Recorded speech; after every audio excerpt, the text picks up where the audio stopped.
monster yang rakus. Selama berjalan 3 hari, Hou Chen dan lainnya tiba di kota Anming. Hou Chen segera pamit untuk pergi mencari penginapan, namun mereka bertiga bersikeras memaksa Hou Chen untuk menginap di rumah mereka. Hou Chen tentu menolak semuanya secara halus. "Maafkan saya, Paman. Saya sungguh tidak bisa. Biarkan saya mencari penginapan, dan besok kita akan bertemu lagi di rumah Paman Changsu." Yong An dan Ying Kun merasa iri kepada Changsu, namun mereka tidak bisa berbuat apa-apa. Satu persatu akhirnya undur diri, hanya tersisa Changsu dan Hou Chen. Changsu mengantarkan Hou Chen ke sebuah penginapan yang sangat besar. Penginapan tersebut adalah miliknya. "Pendekar muda, menginaplah di sini. Masalah makanan dan semua perlengkapan akan dilayani dengan sangat baik di sini." Hou Chen memandangi seluruh ruangan. Penginapan itu memiliki 6 lantai. "Paman, menurutku penginapan terlalu besar. Berapa sewa kamarnya per malam?" "Pendekar muda bercanda. Saya tidak akan meminta sepeser pun uang dari pendekar. Jadi tolong jangan menolak bantuan yang tidak seberapa ini." Changsu memelas, membuat resepsionis dan semua pelayan penginapan menjadi heran. "Baiklah, Paman, saya akan menerimanya." Hou Chen merasa tidak enak melihat seorang bangsawan bersikap seperti itu padanya. Changsu sendiri yang mengantarkan Hou Chen ke kamarnya. Hou Chen terpana melihat kamar yang sangat besar. Menurutnya kamar tersebut seukuran rumahnya di desa air bukit. "Silakan beristirahat, pendekar. Saya akan segera pulang. Besok pengawal saya akan ke sini menjemput pendekar. Saya mohon permisi pulang." Hou Chen ingin berbicara sesuatu, namun Changsu sudah pergi. Hou Chen hanya menghela napas. Dia ingin menolak untuk tidak perlu mengirim pengawal menjemputnya. Changsu sudah mengetahui kalau Hou Chen akan menolak kedatangan pengawalnya besok. Karena itu Changsu cepat-cepat berpamitan. Setibanya di bawah, Changsu segera meminta kepada seluruh pelayannya agar melayani Hou Chen dengan sangat baik. Setelah selesai membersihkan diri, Hou Chen merasakan tubuhnya sangat segar. Hou Chen berdiri di jendela kamar dan memandangi keindahan kota Anming dari jendela. Ibu kota memang sangat besar dan indah, guman Hou Chen. Matanya tidak henti-hentinya terpana melihat cahaya ibu kota. Ditambah lagi bulan yang memancarkan separuh cahayanya. Tiba-tiba pintu diketuk. "Permisi, Tuan." Ketika Hou Chen sedang menikmati pemandangan, sebuah ketukan pintu terdengar dan seorang perempuan terdengar dari luar. "Masuklah, pintunya diraih kunci."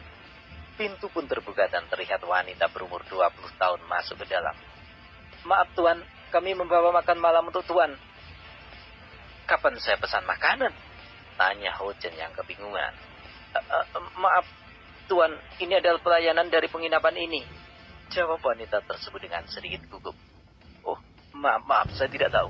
Terima kasih, letakkan saja makanan di meja. Nanti saya akan memakannya," jawab Hou Chen yang merasa telah membuat wanita itu ketakutan.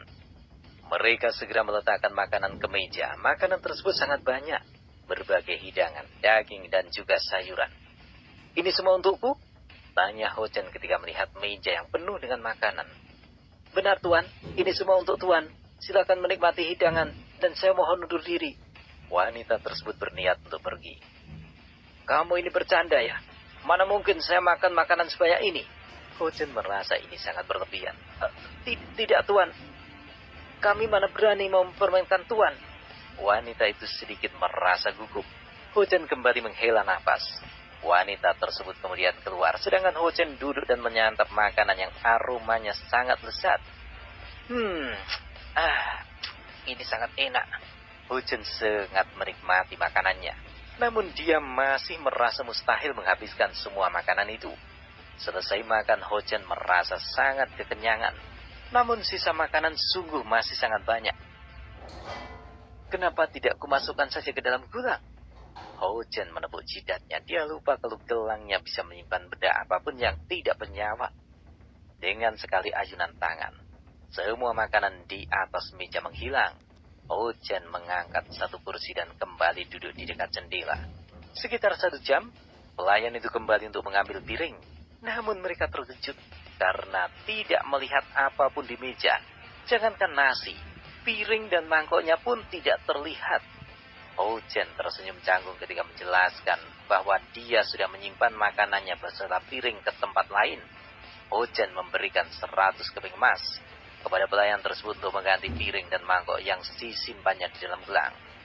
Beda dengan pelayan wanita tersebut, pelayan tersebut mengira Ho Chen menyimpan nasi beserta piring-piringnya ke tempat lain.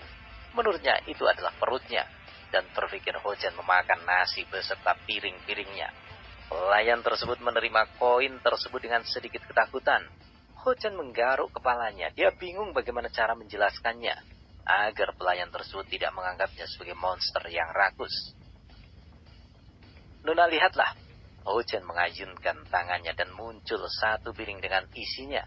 Kemudian Ho Chen kembali mengayunkan tangannya dan piring tersebut menghilang.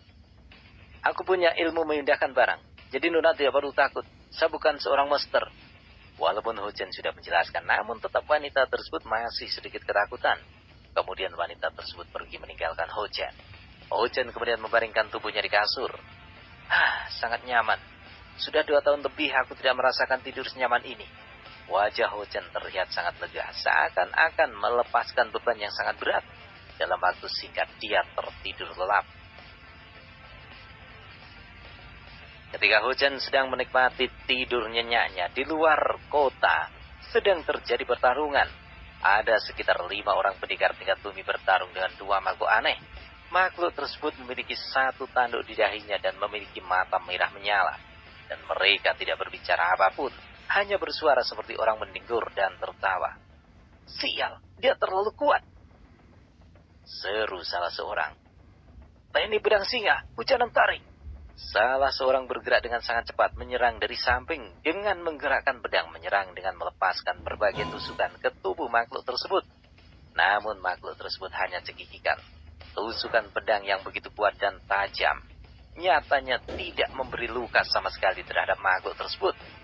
Adik, ketika kami menyerang kembali, segera kamu pergi dan melaporkan semua ini ke sekte. Salah seorang yang sedikit lebih tua memberi usulan.